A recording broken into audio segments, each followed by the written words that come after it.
Wow, I actually completed it. Wasn't that tedious though.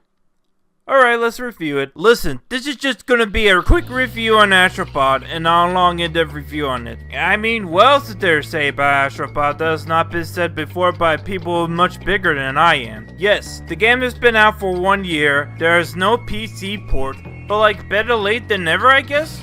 And trust me man, this is only get like 50 views by the end of the year. Astropod is seriously one of the best platformers I ever had played on the system. Even if this game is gonna get ported to another system as well in the future, I don't even care, cause this is still one of the best platformers for the PS5. Cause this game is not just a celebration of PlayStation, but even video games in general. Every single one of my concerns about how this game's legacy will live up and how much it's gonna affect legacy PlayStation IPs have been properly stepped into the dirt. Not fully, but at least it was stamped a little bit. My biggest concern about Astropod before you even got a chance to play it was using all the new IPs and franchises for its entire identity. Astro's Playroom with its tech demo for the PS5 and the controller. The IPs and franchises that this game uses is part of its identity, but Team Asobi also went out of the way to include every accessory and console that PlayStation has actually made.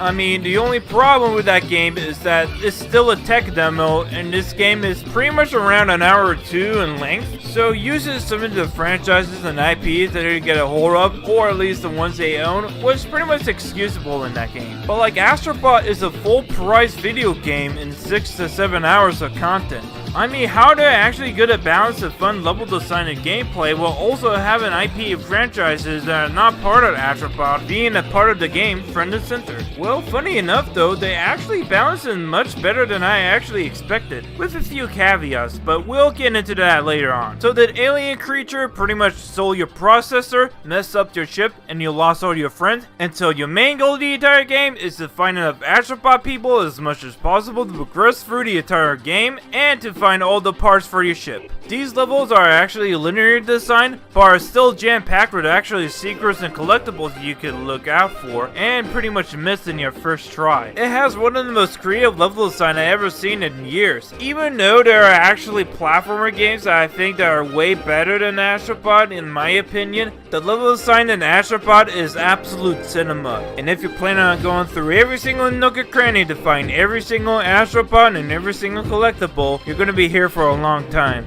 I mean, like, I was only playing this game on and off for like months before actually finishing it, but the pace of the game is not actually bad though, even for completion's sake. Every single Astropod level for each world always have a different theme, making you keep guessing on what level design and mechanic it will have. Speaking of mechanics, power-ups. There are a bunch of power-ups in this game that gives a load of variety in the level. There are like 2 different types of rocket power-ups, like the bulldog power-up and the chicken rocket power-up. Both have different varieties, with one of them actually blasted through the air, including blasted through glass and wood. The chicken rocket does the exact same thing except through the air, and lets you pull through those string things that you can't really do with a normal jump. The mass power-up that lets you squeeze through tight corridors and small passages, but also trying to let you go through small platforming challenges that you have to shrink down to progress through the top of the area.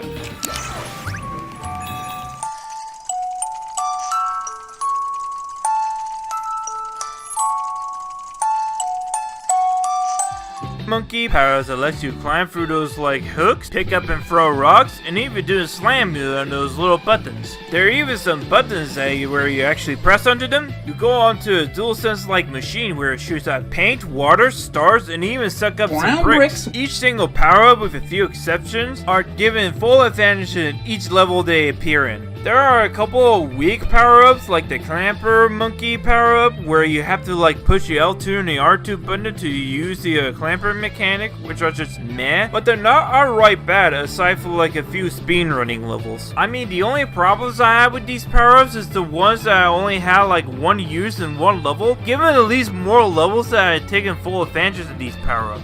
Now for the boss fights. They are absolute bangers. Each one are actually very creative and well designed. They are actually both a boss fight and a platforming challenges that actually test your patience, even with a power-up buddy on your hand. Gorilla boss fight actually lets you platform through the challenges before you fight him, absolutely lets you dodge obstacles with your backpack pal, and you get to knock his senses with the bells and pretty much knock his teeth out. In the chameleon boss fight, you have to actually slow down time to pretty much stop the fast projectiles and get the upper hand on the chameleon. There's even mini bosses at the end of each area, acting like end level gauntlets for you and your power up. And now for the linear challenge levels. Unlike the actual normal levels, you don't absolutely unlock them after finishing the previous levels. You unlock these types of levels by either exploring through the hub worlds by like smashes through some asteroids, circle around some stars, or even does some miscellaneous stuff in the overworld. Now each one is actually very unique. You either pretty much just defeat enemies in a specific way to unlock one astrobot, or go through like a speedrunning challenge. Also, there are a series of speedrunning levels that are themed to one specific button props on the PlayStation controller, like the triangle button, circle, square, and even X. Or wait,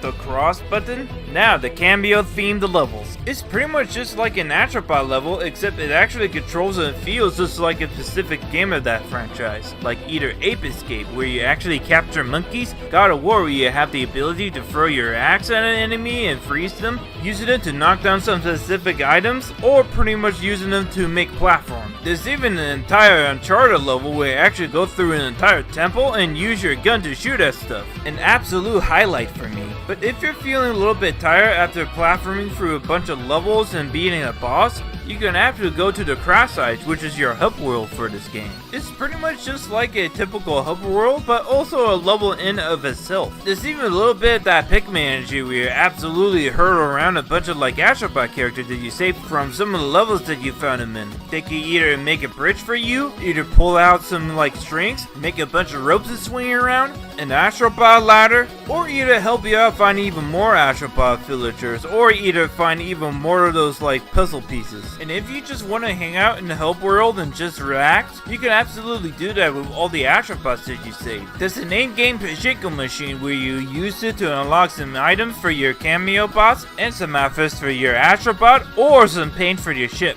And with unlocking a specific item for that character, you can pretty much just like watch them do their specific idle animations in the hub world. And you can either join them too, or just beat them up to see their reaction. Now with all the stuff that I said positive about Astrobot, are there some flaws that I have with this game? Actually, yeah, I kinda do have problems with Astrobot. The actual game itself. Let's talk about the collectibles first. There are the obligatory coins, which are easy to collect, the puzzle pieces, and last, the Astrobots. Every single collectible is very satisfying to collect, especially the puzzle pieces. However, the requirements needed to unlock specific stuff is very unfair and pretty much stupid. The rewards you get for collecting a specific number of puzzle pieces are as followed: the pachinko machine, the costumes, a paint job for your ship, and last but not least, the camera system. A good reward for collecting puzzle pieces. Unfortunately, to anybody who wants to immediately customize their Astrobot, their controller, and use the picture system, sorry sucker, play 65% of the game to unlock that stuff. I mean, unlocking the costume system and the paint job is not actually a bad reward, but requiring you to collect 65% of the puzzle pieces just so you can use a camera mode while wearing a Jak and Daxter outfit while playing one of the specific levels with one of the picture stands, that is just so stupid, because there's so many games that either let you wear some costumes or either take a picture with the camera system earlier in the game, or either immediately when you boot it up. I mean, requiring a player to collect a specific number of collectibles to unlock the costume system and the camera system is not a bad idea, but I think a player should absolutely unlock those stuff earlier, like 25% in the game, and then the later rewards in the game can absolutely unlock you a playground set for you to explore and have fun. And maybe not just really one,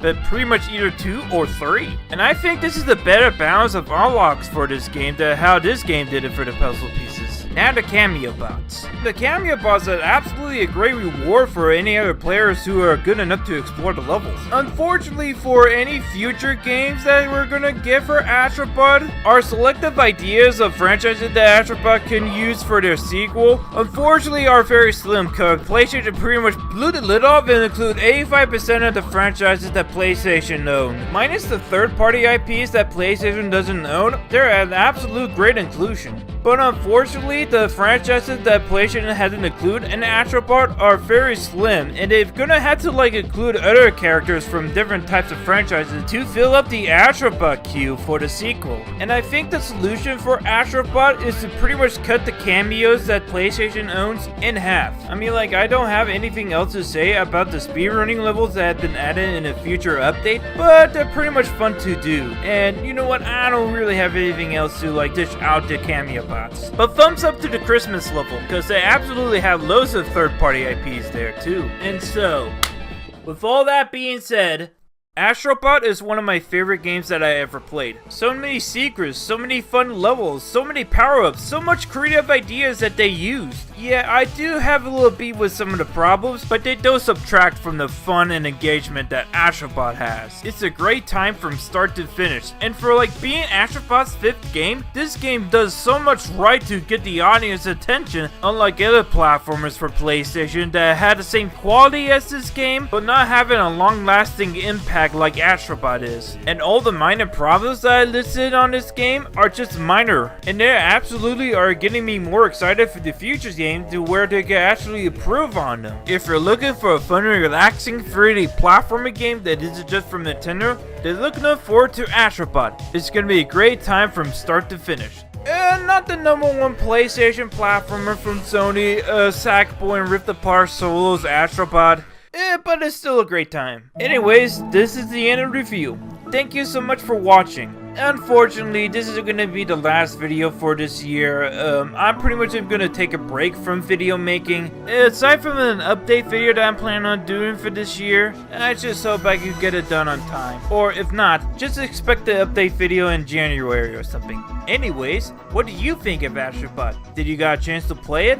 If you did, what do you think of it? Let me know in the comments down below. Feel free to like and subscribe. Anyways, I'll catch you guys next time. Bye-bye.